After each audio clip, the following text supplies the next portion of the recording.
On today's episode, I wanted to discuss the power of dollar cost averaging. And there's two different places or directions that you could take this conversation.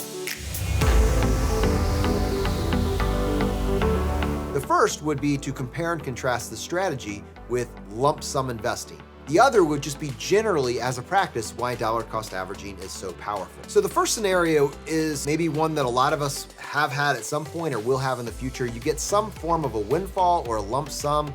Maybe you're sitting on $10,000 and you're saying to yourself, well, should I invest this money all at once? Or should I invest this money over an extended period of time, maybe 4, 5, or 6 months? And throughout history, the evidence would support making a lump sum investment, putting all $10,000 in the market, especially if your time horizon is long, because time in the market is historically better than trying to time it, trying to hop in and out at a specific time. I tend to favor lump sum investing as well, but what I try to do is make sure I'm never in a position to have to make that decision by investing money as I'm able and making contributions on a regular basis throughout time.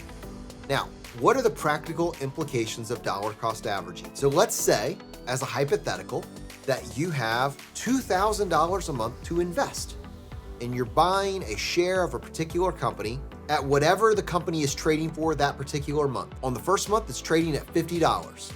On the second month that you're making the $2,000 investment, it's trading at $40. On the third month, it's trading at $20. The fourth month at $40, and on the fifth month, it's back to $50. You would have purchased $2,000 a month using a dollar cost average technique. You would have purchased each and every month, regardless of the share price.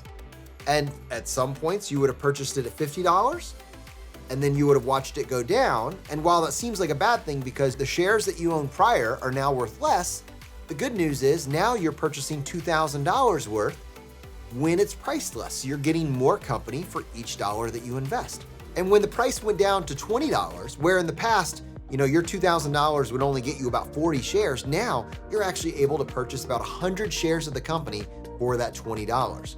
And so when the market went back up, you're still making additional contributions. Whatever you purchased when it did hit that bottom, it's bringing your total cost per share down dramatically. So over the course of that 5 months where you were investing $2,000 a month, your average share price was around $37. So dollar cost averaging is a mathematically guaranteed way to get a better price per share on average. If you were to be the individual that got a windfall of any amount, then you have to make a choice for yourself whether to lump sum invest or to dollar cost average.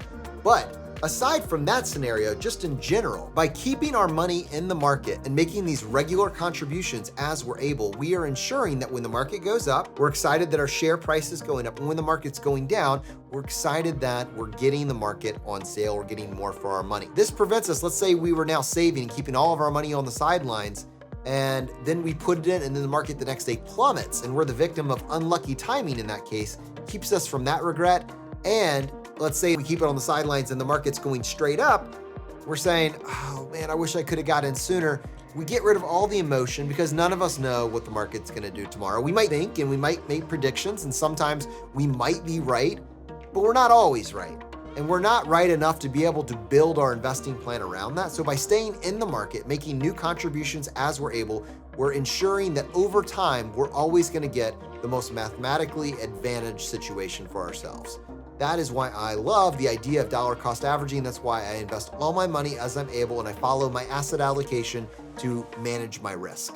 Now, if you're early on in your timeline and you invest that first $10,000 and tomorrow the market goes down by 10, 15, 30%, realistically, as long as you have your job, as long as you're still bringing in income, this will be the best thing that ever happened to you financially, because as you're able to make these additional contributions, you're able to get more shares for far less.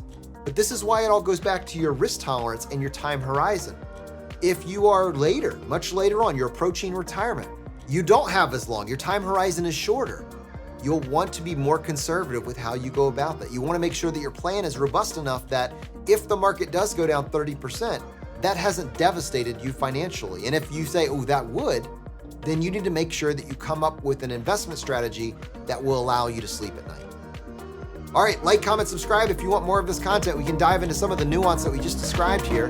Hope you're getting value, and stay with us as we help you earn more, spend less, and build lasting wealth.